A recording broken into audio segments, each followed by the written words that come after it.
नमस्ते बिटिया, हमेशा खुश रहो बिटिया। Myself, JVN Dr. Astha Sikarwar, Assistant Professor, Department of Organ of Medicine, Faculty of Homeopathic Science, Jyoti Vidyapeeth, Women's University.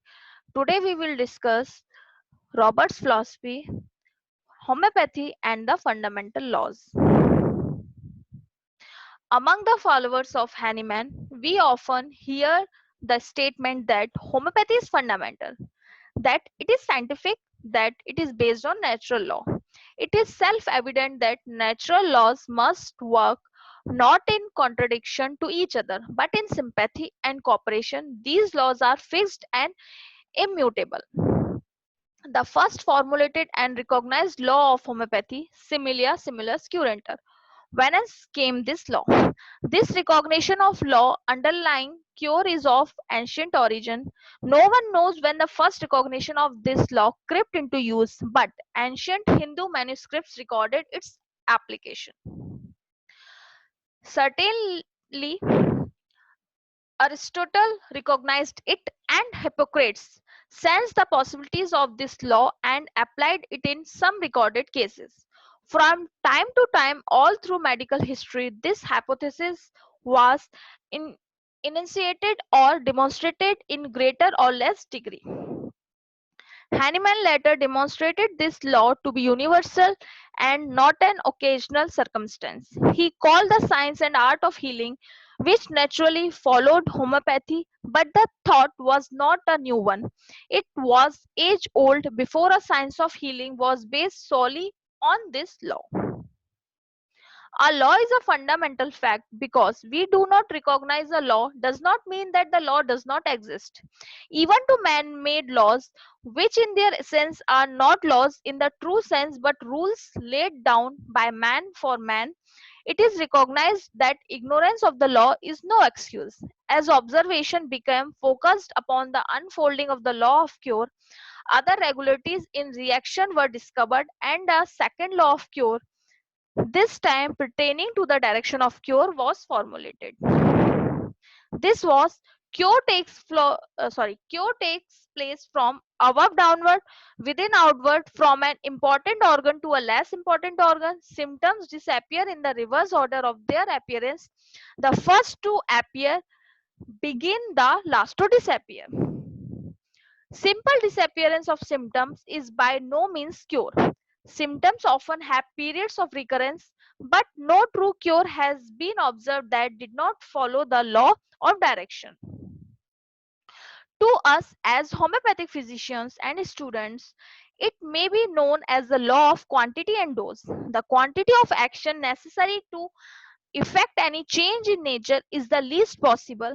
The decisive amount is always a minimum and infinitesimal.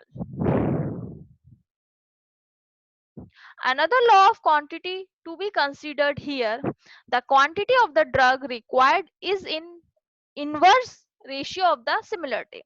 In other words, the greater the similarity of the drug symptoms to those of the patient, the less quantity will be required, for the greater will be the state of susceptibility of the patient. A corollary to the law of quantity is the quality of the action of a homeopathic remedy is determined by its quantity in inverse ratio. Again, this is a problem of the susceptibility of the patient and the similarity of the drug. The laws of quality and quantity go hand in hand. Following the biological law, therefore, homeopathy postulates the law of symptom development. Functional symptoms precede structural changes. Now, the law of use governing the homeopathic remedy must therefore be the dose and quantity that will thoroughly permeate the organism and make its essential impress upon the vital force is that which will affect the functional sphere of the individual. For many years, daily practice has proven the value of the law of repetition of the dose. Never repeat your remedy as long as it continues to act. जब तक आप वो अपना काम कर रही है जो दी हुई डोज है तब तक हमें दूसरी डोज नहीं देनी चाहिए. This governs the administration of remedies to individuals in the states of disease. Let us look at the law that must govern the production of symptoms by artificial means, that is, drug provings, by which we get our guidance for the administration of drugs to the sick. The object of proving drugs is the production of artificial diseases that we may observe the symptoms and apply the symptoms so proven in like states of natural disturbance. The law governing this must be closely allied to the law of administration in states of disease, or else our case is not logical.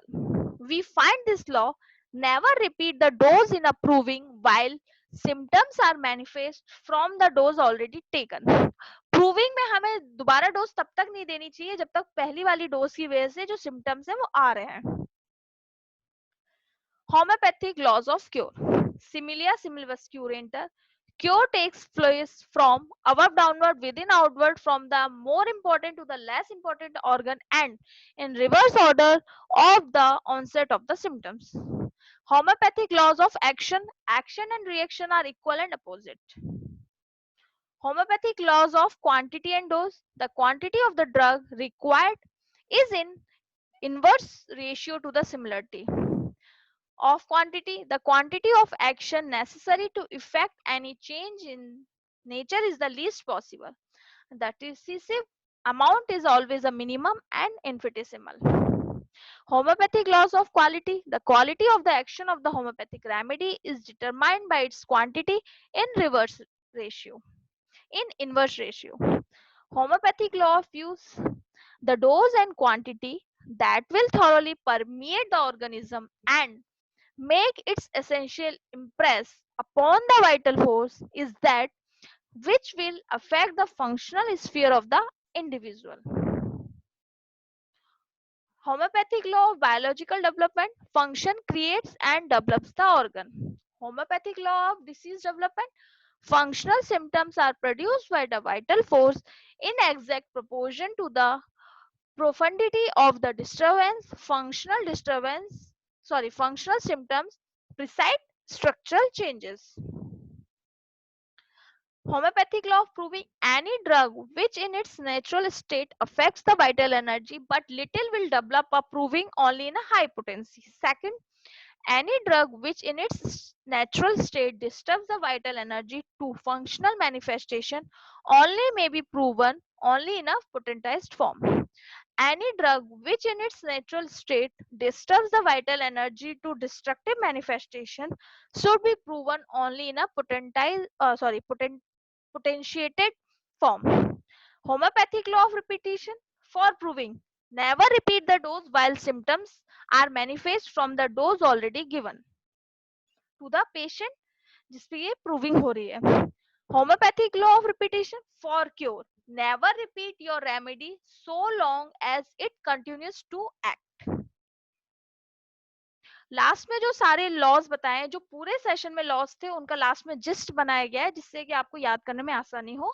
This session powered by digital version 2.0 Jyoti Vidyapeeth Women's University. I hope you are satisfied with my digital session. If you have any query, please mention it in comment box. I will resolve it. Thank you.